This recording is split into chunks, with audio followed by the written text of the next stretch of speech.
He's so cute.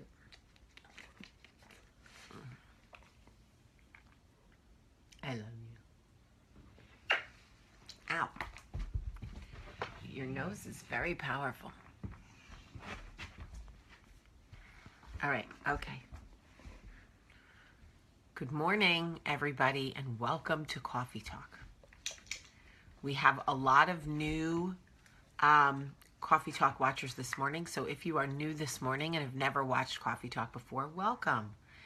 You will figure out quickly what it is and figure out quickly that the community we have created online is amazeballs. And I love them. Just push the like and love button or some button so I know that you can hear me, and I'll start. So a long time ago, I started a recipe. I think it was a few years into being married to Michael. I started a recipe, and I didn't, I had all the ingredients in the house, and I just got the whole thing started. I preheated the oven, and before I knew it, the oven was beeping that it was ready. I was trying to, I started 2 steps instead of reading the entire recipe. I didn't realize that I needed to like chop things and mince things, and I was like, ah. And Michael came into the kitchen, and I was so frustrated. And he said, "Why didn't you read the whole recipe before you started?" And I said, "Because I knew I had the ingredients. So what's the point in reading the recipe? I have everything I need to make what I'm trying to make." And I realized after that the reason that I failed was because I was not prepared. And I took that lesson into everything else that I do. The first time that I worked on a movie, they told me that pre-production on the movie would be 6 weeks. And I thought, 6 weeks to prepare? What are we doing for 6 weeks? Feels like a waste of money. Because we have to pay for an office, we have to pay for a line producer, we have to pay for this, that, and the other thing for 6 weeks, and we're not shooting anything, we're not doing anything. And once I went through pre-production for the first time, I realized, oh, there is so much that needs to be done on the front end to ensure success on the back end. And this lesson kept coming up over and over and over for me. You cannot begin something without preparing and expect to be successful. In any situation, people laugh at me about the conversations that I had with Michael before we started dating. Those of you who read my book know that on our second date, I asked Michael if he wanted children. And I asked him very important questions, things that mattered to me, things that were deal breakers to me. Okay? I asked my husband on our second date, if we had a son and he was gay, would you want to throw him out? Because I knew that would be a deal breaker for me. I knew that I could not be married to a man who would try to disown or throw out my children for any reason. So I wanted to know. I did the most thorough marriage preparation with that man, not only with Father Bob, but between ourselves, asking hard questions, tough questions, things most people don't think about before they get married. Because I did not want to marry someone and then wake up one day and have them look at me and go, "Our son is gay, he has to go, get him out." Because I'd be packing Michael's bag so quick, he'd be living on the side of the road whistling Dick's zippity-doo-dah out of his ass. Okay? So I thought the best thing to do would be to prepare for these types of things. I carry that lesson. I thought about it one time. It's very much like you can't get into a situation and then pray that it works, right? Typically, the way prayer works is you pray about something and then you listen to your inside voice and then you begin. It's the same thing with preparation. Same thing with preparation. Before you start anything in your life, you must prepare.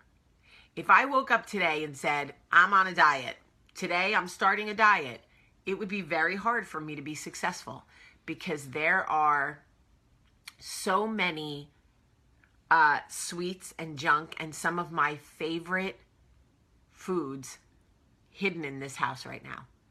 I have done no diet prep. I am in holiday mode. And what do you mean, did Facebook censor me? I don't know what that means.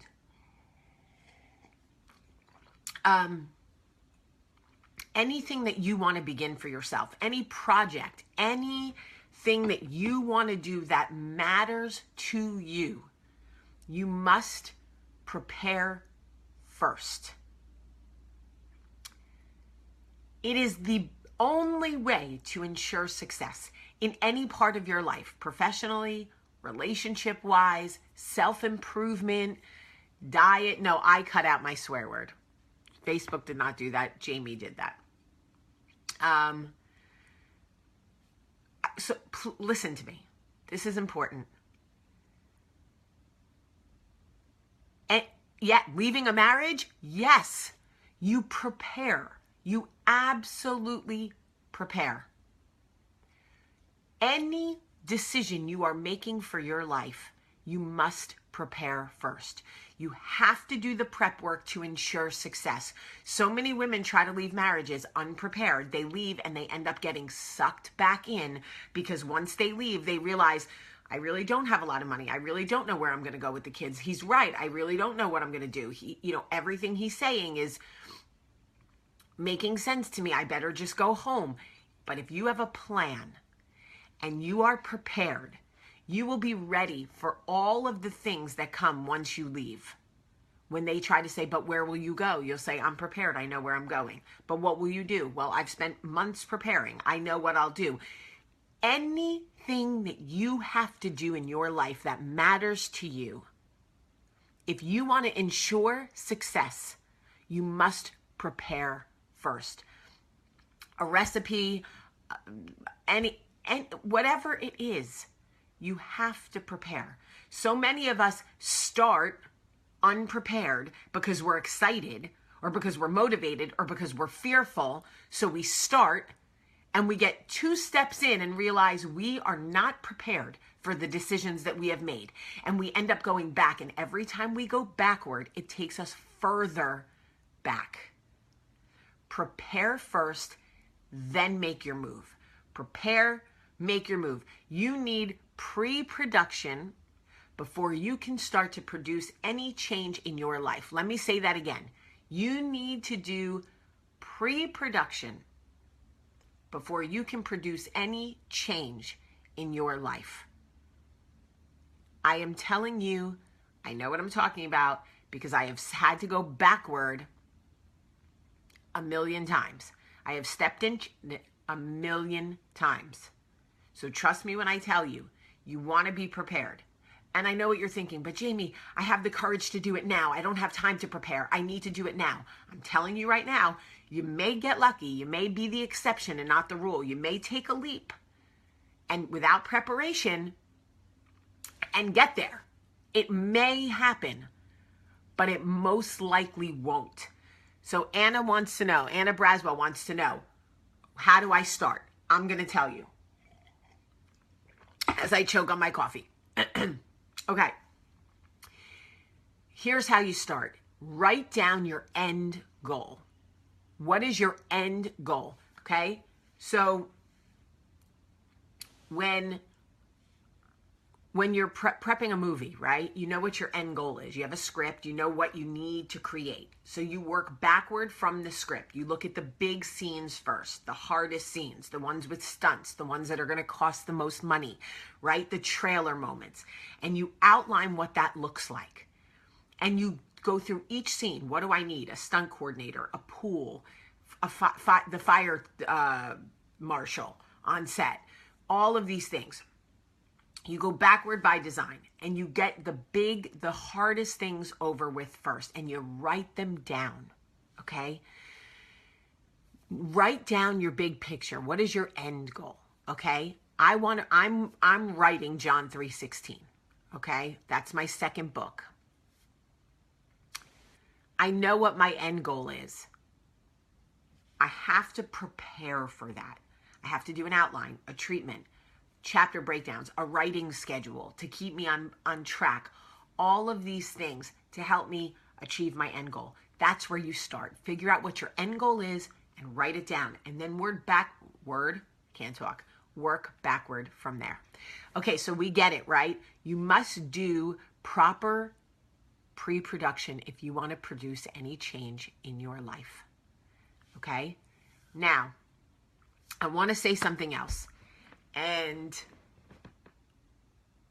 if you have had poor planning and you've jumped into change and realized you can't go through with it because you didn't plan, go back and start over. It's not too late.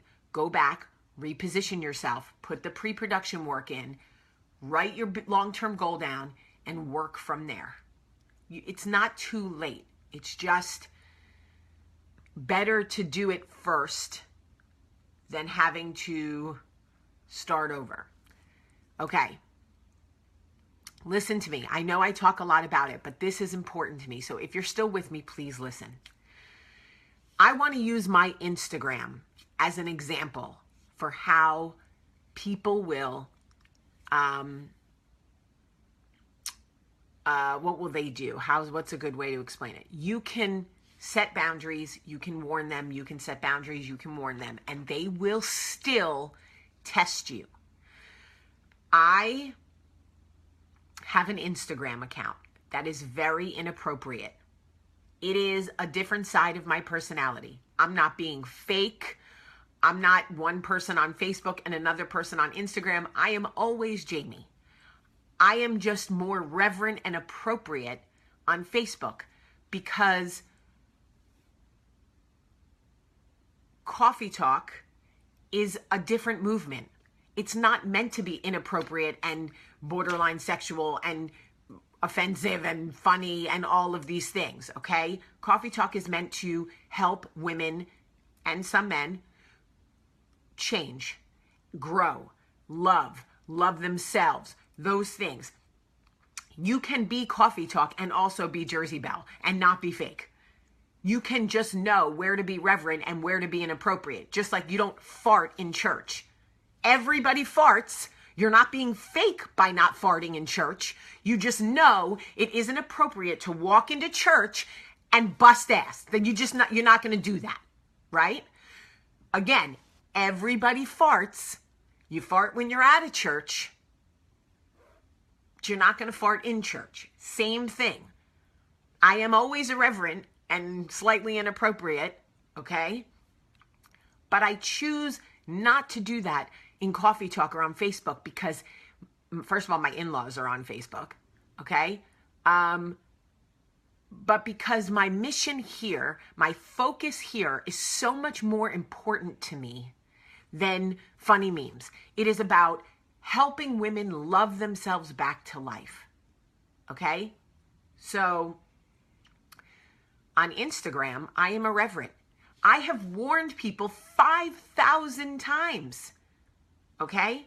5,000 times. It's inappropriate. It's a different side of my personality. Blah, blah, blah. My point of bringing it up is there is always going to be one who comes over and goes, just because they want to see.